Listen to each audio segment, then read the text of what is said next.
Have you ever felt incredible joy inside, but when you try to speak English, you sounded completely boring and flat? Oh, it is a truly terrible feeling. It really is. Isn't it? You have this massive party happening in your heart, this huge internal celebration, but the only vocabulary that seems available to you is good and nice. Right.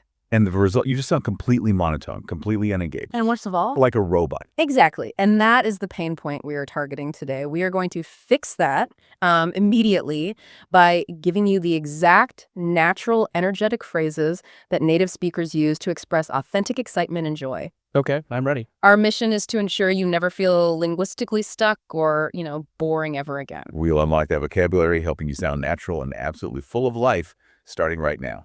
Hello, everyone, and welcome back to English Friends Chat. We are the hosts, Emma and Ryan. We are genuinely excited you decided to join us for this conversation about emotional vocabulary. And honestly, this is just the perfect subject for us to tackle because we are focusing on those happiest moments in life. We've structured this discussion into specific categories based on the level of happiness. Okay, that makes sense. We'll look at everything from the smallest daily joys up to massive, life-changing achievements, and we'll practice them using role plays so you can truly hear the emotional distinction. And start using real human language immediately. You got it.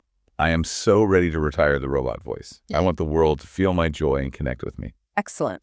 Let's start small then.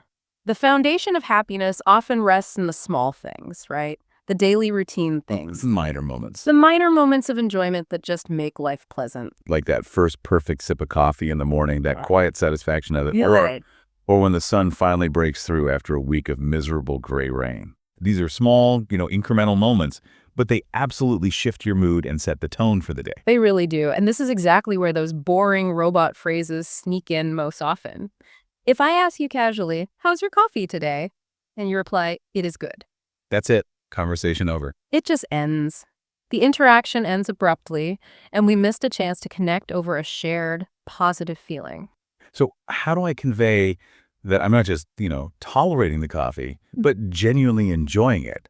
How do I add that spark to the conversation? We use phrases that reflect positive emotional impact rather than just factual quality judgments. So the first great option is, "It made my day." Oh, I like that. It's a wonderful, common, and incredibly natural phrase.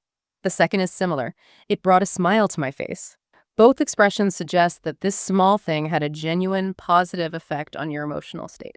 I really appreciate the structure of "it made my day." It's so clear. It signifies that this small moment, this tiny action, or this simple object like the coffee or the sunshine, Right. it improved the entire day, or at least made the day significantly more pleasant than it would have been otherwise. It assigns a real weight of importance to a minor moment. It also communicates immediate warmth and appreciation, which is great for building connections. It shows a genuine gratitude for the moment. Yeah, totally. Let's quickly try this in a practical context. Let's say I'm your neighbor and I see you walking your dog in the park after that horrible week of nonstop rain we both just endured. Okay, I have my dog, I've got my happy demeanor on, and I'm ready to talk about the weather without being boring. Hi there. I haven't seen you out here all week. The weather is spectacular today, isn't it? It is absolutely beautiful. I honestly can't believe the difference. Seeing the sun after all that rain really made my day. I woke up immediately feeling lighter. Hear the difference. That feels warm, doesn't it? It does. It feels completely conversational and inviting. If you had just said, "Yes, it is good," it would have just closed the door. Instead, "really made my day" invites me to share that feeling, maybe by, talking about how much we both needed the sun. It felt so much more accurate to my actual internal state. The phrase instantly communicates a connection between the external environment, the weather, and my internal feeling of joy. I'm linking the external cause to the internal effect. That is the goal of all good emotional language. Yeah. Okay, now that we've mastered the small daily moments of happiness, let's move to the high-pressure situations. Okay. Let's talk about the big news. This is where the risk is highest and the pressure is so intense. We are not talking about coffee anymore. No. We're talking about life-altering events. Maybe you just got married, or you received a massive, unexpected new job offer, or perhaps you finally passed a difficult professional certification exam that you've been studying for relentlessly. And this is where the linguistic scale must match the emotional scale. It has to. It does. If you accidentally use small daily words like, "I am happy, it is good," For these huge moments, you risk sounding ungrateful, cold, or even disinterested. Oh, that's the worst. The listener receives the message that the event just wasn't as big as it should have been. And we absolutely cannot allow that to happen. We need to convey fire, excitement, and the true, the monumental nature of the event. For these massive high-energy emotions, we need idioms. These are colorful phrases that immediately convey an extreme emotional state. The most famous one, and arguably the strongest for overall elation, is "over the moon." Over the moon. I love how visual that is. It just suggests so much energy, so much buoyancy that you're literally jumping higher than is possible. Exactly. It perfectly captures that physical lightness and the feeling of being completely elated or ecstatic. That physical energy is crucial. Yeah. Joy is overflowing and it just cannot be contained. Another excellent idiom for intense happiness is "on cloud nine." Mm. This imagery places you extremely high above the normal world, metaphorically floating far away from all earthly worries and problems. Both of those are perfect for communicating sheer bliss during major life milestones. They really are. And for those moments that represent the fulfillment of a long-term goal, something that required deep desire and sustained effort, we have a phrase that is still powerful, but a little more direct: a dream come true. Yes. That phrase is particularly effective because it implies not just sudden happiness, but validation for past effort and, enduring hope. Right, the history behind the feeling. Let's make this real. This is a huge scenario. Hmm. You just found out you passed an incredibly difficult, high-stakes professional exam that you had genuinely thought you had failed. Oh, wow. Okay. And I'm your friend, and I'm calling you immediately after the results were posted. Okay, I am buzzing with nervous energy, trying to process the relief and the joy at the same time. Hey, I just saw the news flash on my phone. The results are up. Did you check yet? What happened? Tell me everything. I did. I passed. Well- I am absolutely over the moon right now. I'm shaking. No way. I feel like I could run a marathon. Honestly, after all that studying, this is a dream come true for me. I'm on cloud nine.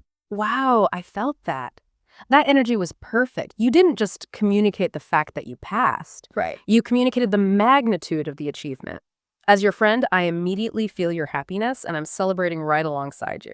And adding that intensifying adverb, absolutely over the moon, it just made it feel so much stronger. It did. It took an exciting phrase and amplified it to the perfect level of intensity for such big news. That adverb really signals that the joy is total, not just partial. That's the power of specific vocabulary. It shows the joy is not just present, but it's overwhelming and consuming. Okay, now, we need language for a specific kind of happiness. The deep, warm satisfaction that comes purely from achieving something through sustained hard work. This joy is tinged with the pride of ownership. That's the happiness derived from mastery, isn't it? Yes, exactly. Like finally learning a complex skill after failing repeatedly, or the intense satisfaction of finishing a massive, complex project at work that took 6 months of tireless, often frustrating effort. Yes, the core word for this complex type of happiness is proud. You feel a profound warmth of accomplishment radiating from the inside. The most direct and essential way to phrase this is, I was so proud of myself. That is a fundamental phrase we need. But I want to pause here for a second because sometimes, especially in certain cultures, there's a hesitation or even a fear about using the word proud. That's a great point. This saying, I am proud of myself, risk sounding arrogant or, overly self-congratulatory. Yeah, that is a very common and understandable fear. And you're right that humility is valued globally. However, in English, especially when describing an earned achievement, it is not considered arrogant. Okay. In fact, it's a display of healthy confidence and, crucially, an acknowledgement of the effort you invested. It distinguishes the success from something that might have happened purely by luck or external factors. That makes perfect sense. It transforms the happiness into earned happiness. So the corresponding noun form is achievement. Right. So we can seamlessly integrate that by saying it was a huge achievement. Precisely. We are connecting the emotion, pride, directly to the result, achievement. Let's try this scenario. You spent the last month working painstakingly on a highly detailed piece of coding, a complex technical project, or maybe an artistic piece. Okay. It required complex new techniques and took much longer than expected, but you finally finished it and are looking at the final successful result. I finally finished this coding project. It took far longer than I had estimated, and debugging that critical system error was incredibly difficult. But I am so proud of how it turned out. It truly feels like a huge achievement. That was excellent. You successfully acknowledged both the necessary effort, the difficulty, and the resulting success. That connection makes the pride relatable. Hmm. It shows the listener that you overcame a challenge, and that immediately makes the listener respect the work you put in rather than judging your confidence. That is a profound distinction. It moves beyond merely saying, I am happy about the project, and instead explains why the happiness is justified, because of the struggle, the complexity, and the ultimate victory over those hurdles. And finally, we arrive at our last key type of happiness. This joy is fundamentally different from the others because it's not about gaining something new or achieving a new goal. Right. It is purely the intense joy felt when a massive problem stops or a potential disaster is averted. Ah, the joy of crisis avoidance. Mhm. I know this feeling intimately. The absolute panic when you realize your phone or wallet is missing. That's the worst. And you frantically backtrack, sure it's gone forever. And then you find it exactly where you left it, maybe just hidden under a cushion. That sudden, overwhelming wave of relief. It's one of the most powerful emotions. It is, and that exact feeling is called relief. You feel relieved. It's the sharp, sudden joy of avoiding a catastrophic outcome. And for that feeling, we often use a highly descriptive visual idiom. I felt a weight off my shoulders. That visual is perfect. It just perfectly captures the physical experience of stress. Stress isn't just mental. It often manifests as physical tension, feeling heavy, pressing down on you like a literal weight. It really does. When the problem is solved, that weight instantly lifts. So if I finish a highly stressful, intense job interview where I felt tested, pressed for time, and under incredible pressure, and I walk out, I can immediately text or tell a friend, I am so relieved that is over. Absolutely. It's an incredibly honest and universally relatable emotion. Everyone understands that intense stress. You're communicating that the heavy emotional load has completely lifted. And the joy comes from the restoration of peace, not the acquisition of something new. So to review our toolkit for expressing happiness, we've successfully moved far past good. Far past it. We now have tools for daily joy, made my day, for massive elation over the moon, dream come true, for earned satisfaction, proud achievement, and now for the joy of calm, relieved, weight off my shoulders. That is a truly comprehensive vocabulary. It is. Look at all those options. You have so many nuanced, context-specific ways to express yourself now. You can officially decommission the boring robot voice and rely on language that actually matches your inner experience. And that allows you to connect not just logically, but emotionally.